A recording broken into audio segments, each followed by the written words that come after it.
কেমনে কোনটার প্রফিট, কোনটার কি লাভ হইব, আমি কোনটা কিনলে কোন কোম্পানি, এডি আমারে বুঝাই দেখছেন না। তার মানে সবাইরে বুঝাইতেছে। তাইলে ব্যবসার হাজারো আইটেম অবৈধ, কাফেরদের থেকে ধার করা, ইহুদিদের সিস্টেম, মুনাফিকদের সিস্টেম, খ্রিস্টানদের বাতানো, নাস্তিক মুরতাদদের বাতানো। কিন্তু আজকে মনে করেন আজ থেকে 30 বছর আগে, আজ থেকে 50 বছর আগে মানুষ শুধু সুদ সুদ বুঝতো, কিন্তু কিস্তি মানুষ চিনত না। ঠিক কিনা বলেন না কেন? এখন কিস্তি ঘরে ঘরে ঘরে ঘরে কিনা বলেন। কেন কিস্তি নিলেন? কেন ক্ষুদ্র ঋণ নিলেন? কি কারণে? আপনি আজ থেকে 50 বছর আগে পৃথিবীতে ব্যবসা ছিল না? কথা বলেন না কেন? আজ থেকে 50 বছর আগে পৃথিবীতে লেনদেন ছিল না? তো সেই মানুষগুলো কিস্তি ছাড়া করে নাই। তা আপনি কেন কিস্তির মধ্যে এভাবে আটকে গেলেন? আপনি কেন কিস্তি ছাড়া জীবন চলেন না? বলে না। যদি বলেন হুজুর এটা ছাড়া সম্ভব না, তাহলে এই অভিযোগটা কারে দিলেন? কি আমারে বলতেছেন না আল্লাহরে বলতেছেন? আল্লাহকেই তো বললেন, আল্লাহ হারাম পদ্ধতি গ্রহণ না করলে, ধোঁকার পদ্ধতি গ্রহণ না করলে চলা সম্ভব না, তাহলে অভিযোগটা কাকে দিলেন? তো অপেক্ষা করেন।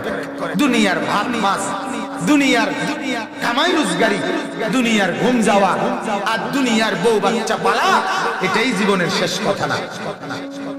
এটাই কিনা জীবনের শেষ কথা? এজন্য আমাদের কিন্তু প্রত্যেকের এটা বুঝতে হবে। আমরা যারা এখানে বসলাম, আমাদের এটা বোঝা উচিত আমাদের কিন্তু পরকাল আছে কিনা বলে। আমাদের কিন্তু পুনরায় কবরে থেকে হাসরের ময়দানে উঠতে হবে। আমাদেরকে কিন্তু হাসরের ময়দানে আল্লাহর সামনে দাঁড়াইতে হবে। আমাদেরকে কিন্তু আল্লাহ তাআলার কাছে আমাদের জিন্দেগির হিসাব দিতে হবে। দিতে হবে কিনা বলে। এক এক জাররা, এক এক মিনিট, প্রতি সেকেন্ডের হিসাব আল্লাহর কাছে। সুম্মা লা তুসআলুন্না ইয়াওমাইদিন আনিন নাঈম। আল্লাহর দেওয়া প্রতিটি নিয়ামত আল্লাহ বলেন আমি জিজ্ঞেস করি কি করছ, কি করছ। প্রতিটি নিয়ামতের ব্যাপারে আল্লাহর কাছে জবাব। আল্লাহ তাআলা একটি বিষয় ছেড়ে দেবেন। এই জন্য আমি আপনাদের কাছে সচেতন করলাম। এই সূরার আলোকে মূলত এই কথাটাই বলতেছিলাম যে এই আমাদের উপার্জন, আমাদের লেনদেন, আমাদের কামাই রোজগারির মধ্যে সবচেয়ে মৌলিক অন্যতম একটি অপরাধ হলো যে অন্যকে ঠকানো। কথা বলেন, অন্যকে কি করা, এইটা আমাদের মধ্যে বেশি। এটা আমাদের মধ্যে কি বেশি, সর্বত্র এটা কি বেশি। অথচ আল্লাহ তাআলা এটা বললেন যে এটা একটি নিকৃষ্ট হারাম কাজ। নাউযুবিল্লাহ। অপরকে প্রাপ্য কম দাও, অপরকে কার হক কম দাও, এটাকে আরবিতে বলা হয় তাতফিফ। বলেন কি বলে? তাতফিফ শব্দ। এটা যে করে মানে অপরকে যে তার প্রাপ্য কম দেয়, ঠকায়, তাকে বলে মুতাফফিফ। আর এটার বহু বচন মুতাফফিফুন। আল্লাহ এখানে বলছেন ওয়াইলুল লিল মুতাফফিফিন। যারা অপরকে প্রাপ্য কম দেয়, যারা অপরকে ঠকায়, তাদের জন্য দুর্ভোগ, লাঞ্ছনা, জাহান্নাম। তাহলে মানুষ কি নেক কাজ করার কারণে জাহান্নামে যাবে না হারাম কাজ করার কারণে? কথা বলেন না কেন? জাহান্নামে যাওয়ার কারণ কি? হারাম কাজ কিনা? তো বুঝা গেল যে অপরকে প্রাপ্য কম দেওয়া, অপরকে ঠকানো, এটা হালাল না হারাম? এটা নেক কাজ না গুনার কাজ? এটা জান্নাতে যাওয়ার মাধ্যম না জাহান্নামে যাওয়ার মাধ্যম? এখন আসে নবী পাক সাল্লাল্লাহু আলাইহি সাল্লাম এই সূরাটির ব্যাপারে দুইটা মতামত। হযরত আব্দুল্লাহ ইবনে মাসউদ রাদিয়াল্লাহু তাআলা আনহুর মত হইল এই সূরাটি মক্কায় একবারে শেষ দিকে নাজিল হয়েছে। আর হযরত আব্দুল্লাহ ইবনে আব্বাস রাদিয়াল্লাহু তাআলা আনহুমার মত হইল এই সূরাটি আল্লাহর নবী মক্কা থেকে মদিনায় হিজরত করে যাওয়ার পর, মদিনায় যাওয়ার পরে সর্বপ্রথম এই সূরাটি নাজিল। কথা বুঝছেন কি? কেন? হযরত আব্দুল্লাহ ইবনে আব্বাস বলে, নবীজির সাহাবী উনি বলেন আল্লাহর নবী সাল্লাল্লাহু আলাইহি সাল্লাম যখন মদিনায় গেলেন, মদিনায় গিয়েই আল্লাহর নবী দেখলেন যে মদিনার সর্বপ্রথম মদিনার মানুষের মধ্যে ব্যবসা করার প্রবণতা বেশি। মদিনার মানুষের মধ্যে কি বেশি? বাজার ব্যবসা চলমান।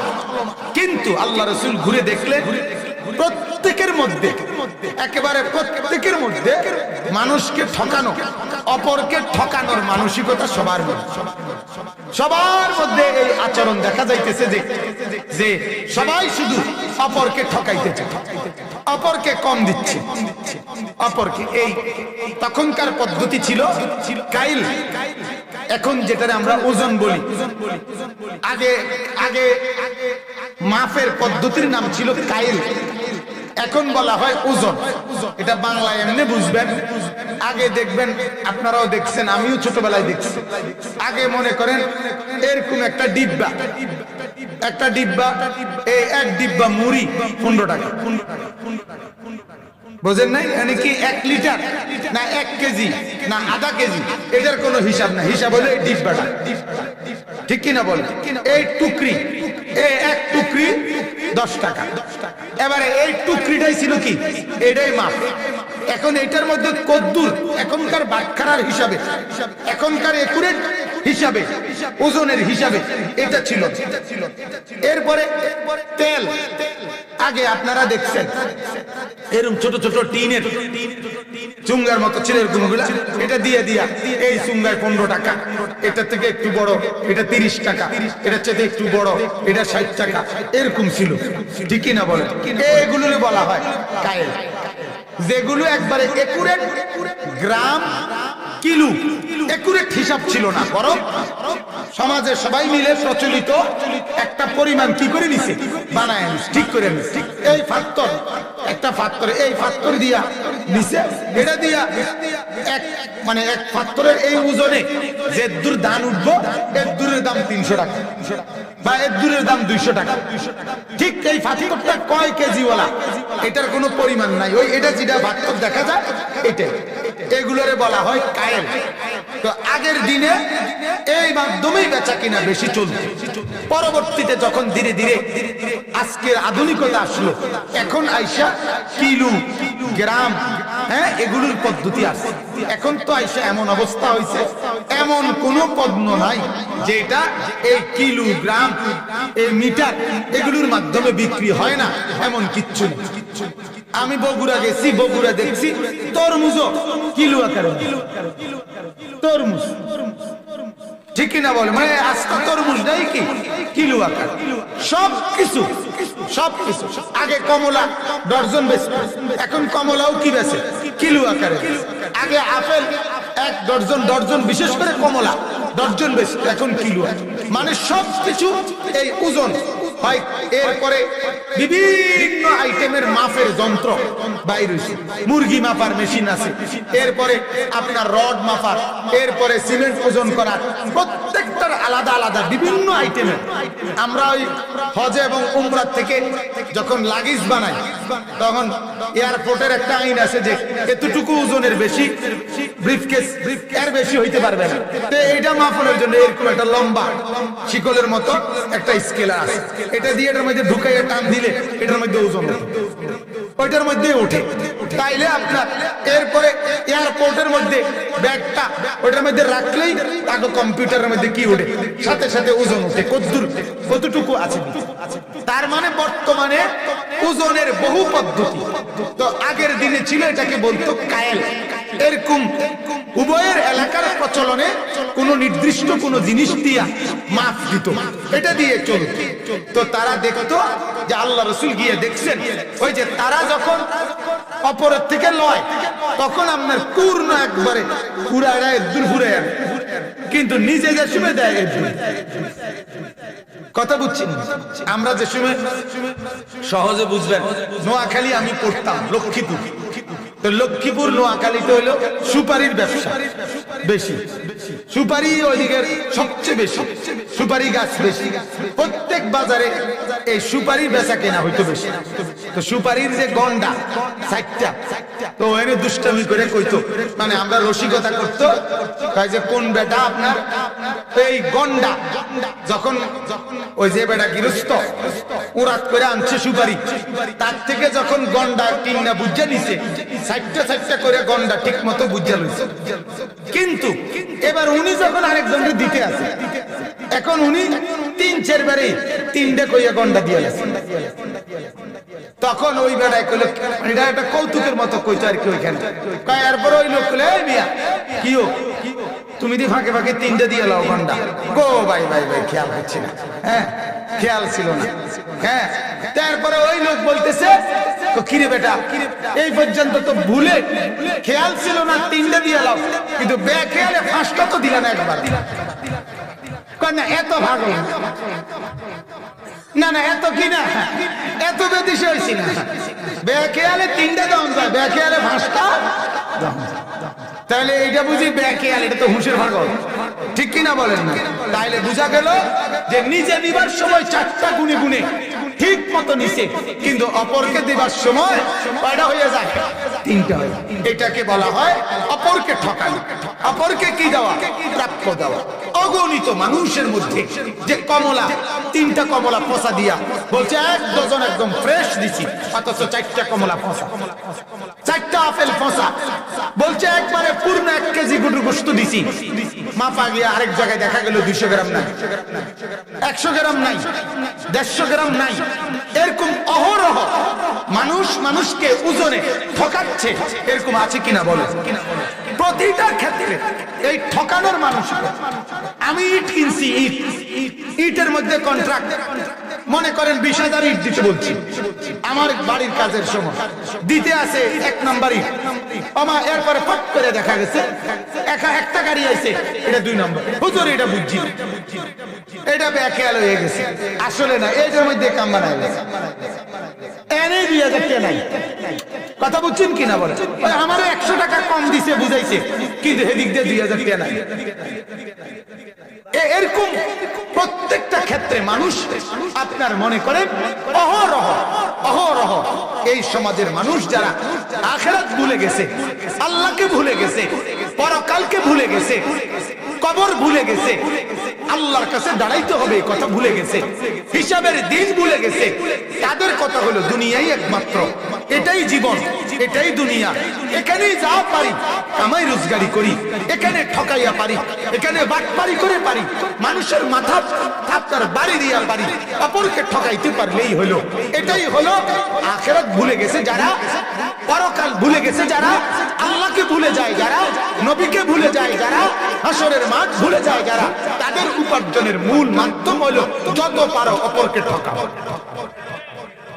অবৈধ এই সমস্ত ভদ্রলোক, শিক্ষিত মানুষ, কি সুন্দর চেহারা, ভদ্রলোক, অথচ দুর্নীতিবাজ আছে কিনা বলেন?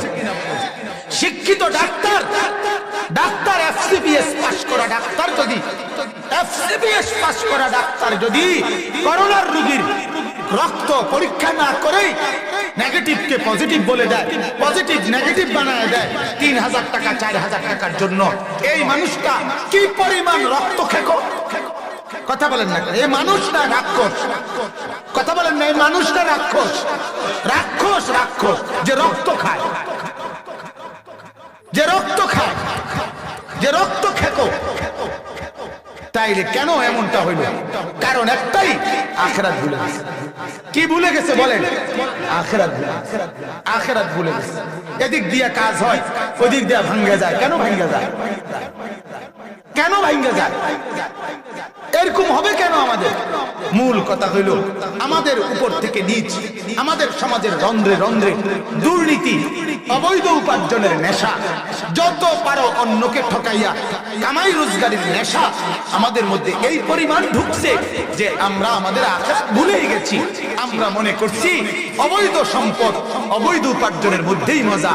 আহা, অবৈধ উপার্জনের মাধ্যমে বউয়ের মুখে হাসি ফুটাইতেছ, ছেলের মুখে হাসি ফুটাইতেছ, মেয়ের মুখে হাসি ফুটাইতেছ, নিজে আত্মতৃপ্তির হাসি দিচ্ছ, অথচ আল্লাহর কসম তোমার এই অনিয়ম, তোমার এই অবৈধ সম্পদের উপার্জনের কারণে এই মানুষগুলি যখন জাহান্নামী হবে, তুমি যখন জাহান্নামী হবা, তখন আফসোস ছাড়া আর কিছু না। তখন তুমি এটা বুঝবা যে আহা, আমি যদি কামাই রোজগারি অবৈধভাবে না করে বৈধভাবে করে যে দূর পার্সি দিয়ে যাইতাম, আমি না থাকলেও আমার সন্তানরা বাকিটা তারা চালাই নিতে পারে। আমি প্রায় কথা বলি, আমরা 5 ভাই 3 বোন। আমার আব্বা মসজিদে ইমামতি করতেন, প্রাইমারি স্কুলে মাস্টারি করতেন। 5 ভাই 3 বোনকে পড়াইতে গিয়া, আব্বা শহরে থাকতে গিয়া এত কষ্ট করে সংসার চালাইছে, অভাবের সংসারে। আব্বা মৃত্যু পর্যন্ত আমার আব্বা আমাদের জন্য একটা ঘর, বলে যে 2 রুমের একটা ঘর বা 3 রুমের একটা ঘর, আলাদা একটা বিল্ডিং আব্বা করে দিয়ে যেতে পারে, আব্বার টাকা দিয়ে, আব্বার আমলে। এইভাবে আমার আব্বা ইন্তেকাল করছেন।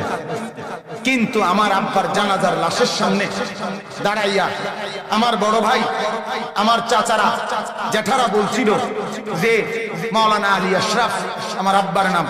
আমরা চ্যালেঞ্জ করে বলতে পারি যে দুনিয়ার সব মানুষ তো বলে যে আপনাদের কেউ যদি পাওনা দাওনা থাকে জানাইলে আমরা পরিশোধ করুন।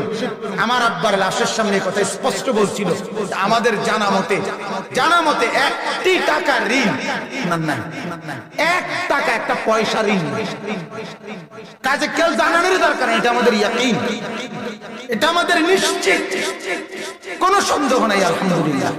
কিন্তু বাবা একটা ঘর করে দিয়ে যায় নাই। 5 ভাই 3 মেয়েকে দিন শিখাইছে, মাদ্রাসায় পড়াইছে, কোরআন শিখায় গেছে। তো আব্বা তো কবরে চলে গেছে। আজ আমরা 5 ভাইয়ের জায়গাও কিনছে, বিল্ডিংও হয়েছে, সম্পদ প্রাচুর্য সবই হয়েছে, কিন্তু বাবা তো কবরে। তো কি অসুবিধা হয়েছে? আমার আব্বা যদি অবৈধ উপার্জন করে সব গুছিয়ে দিয়ে যাইত, তাইলে আমার বাবার কবর বরবাদ হয়ে যাইত, আখিরাত বরবাদ হয়ে যাইত। কিন্তু বাবা হক হালালি ভাবে যেদুর পারছে খাওয়াইয়া পড়াইয়া দিন শিখায় গেছে। আজ বাবা কবরে, আজ হারাম কিছু উপার্জন করে নাই। আজ আমার বাবার ছেলে আমি আনিস যতক্ষণ যতবার আল্লাহর কথা বলি, যত জায়গায় প্রতি অক্ষর প্রতি শব্দের বিনিময়ে আমার বাবার কবরে নেকি পৌঁছে কিনা বলেন? কেন? আমার দিন শিখাইছে কে? আমার আব্বা। আমার মাদ্রাসায় ভর্তি করাইছে কে? আমার আব্বা। তাহলে এজন্য আমি আপনাদের কাছে এটা জরুরি বিষয় বললাম, মেহেরবানি করে এই বিষয়টা লক্ষ্য করেন যে আজ আমাদের এই মানসিকতা ঢুকছে, আহা, যে আমরা যত পারি অবৈধ রোজগার। তো আল্লাহ রাসূল সাল্লাল্লাহু আলাইহি ওয়াসাল্লাম যখনই মদিনায় ঢুকে দেখলেন যে মদিনার ব্যবসায়ীরা সবার মধ্যে এই অবৈধ মানে এই ঠকানি, অপরকে ঠকানোর মানসিকতা। এবার একটা জরুরি কথা শুনুন, এই কথাটা এখানে রাখি, আমি এটা আবার মিলাইতেছি। পৃথিবীর ইতিহাসে পূর্ববর্তী জামানায় একেবারে নূহ আলাইহিস সালামের জাতি, একজন নবীর নাম নূহ, একজন নবী হুদ আলাইহিস সালাম, একজন নবী সালেহ আলাইহিস সালাম, একজন নবী শুআইব আলাইহিস সালাম, একজন নবী লূত আলাইহিস সালাম, একজন নবী মূসা আলাইহিস সালাম। ওনাদের নাম শুনছেন আপনারা? এই নবীদের নাম কোরআনে আছে। এই নবীগুলোর নাম কি আছে? আরো আছে 25 জন নবীর নাম কোরআনে আছে। তো আমি উল্লেখযোগ্য এই 6 জন নবীর নাম বলব। এই 6 জন নবী মধ্যে তাদের কওম, তাদের জাতিকে আল্লাহ তাআলা কুফরির কারণে, মানে আল্লাহর ইবাদত তাওহীদ, আল্লাহর উপরে ঈমান আনে নাই, এই অপরাধের কারণে দীর্ঘদিন নবী তাদেরকে দাওয়াত দিতে দিতে দিতে দিতে দিতে দিতে যখন আর ঈমান কোনোভাবে আনে নাই, আল্লাহ তাআলা একটা নির্দিষ্ট সময়ে আল্লাহর সিদ্ধান্ত মোতাবেক আল্লাহ তাদেরকে ধ্বংস করে দিয়েছেন, একবারে ধ্বংস করে দিয়েছেন। কওমে নূহ আলাইহিস সালামের জাতিকে তুফান দিয়া ধ্বংস করে দিয়েছেন। হুদ আলাইহিস সালামের জাতিকে ঝড়ো বাতাস দিয়া ধ্বংস করে দিয়েছেন। হযরতে লূত আলাইহিস সালামের জাতিকে জমিন উল্টায়া ধ্বংস করে দিয়েছেন। হযরতে সালেহ আলাইহিস সালামের জাতিকে বিকট ফেরেশতার চিৎকার দিয়া ধ্বংস করে দিয়েছেন। হযরত শুআইব আলাইহিস সালামের জাতিকে ফেরেশতার বিকট চিৎকার দিয়ে ধ্বংস করে দিয়েছেন। কিন্তু আমার বলার উদ্দেশ্য হলো তাফসীরে মারিফুল কোরআন, তাফসীরের মধ্যে আছে যে দুইটা অপরাধ পৃথিবীতে পূর্ববর্তী জাতি করছিল কুফরির সাথে সাথে, মানে আল্লাহ পাকের উপরে ঈমানও আনে নাই, আর সাথে এমন দুইটা অপরাধ করছে দুইটা জাতি।